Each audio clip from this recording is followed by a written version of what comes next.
any important per a la societat perquè crec que la societat agafi consciència del que significa la química, tant des de diferents punts de vista, de que la química es troba per tot arreu, hem de viure amb química, la química ens soluciona molts dels nostres problemes i també hem de saber que aquesta química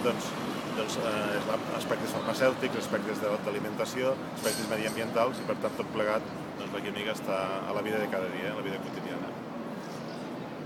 Digue'm el resum de la xerrada que ens has fet.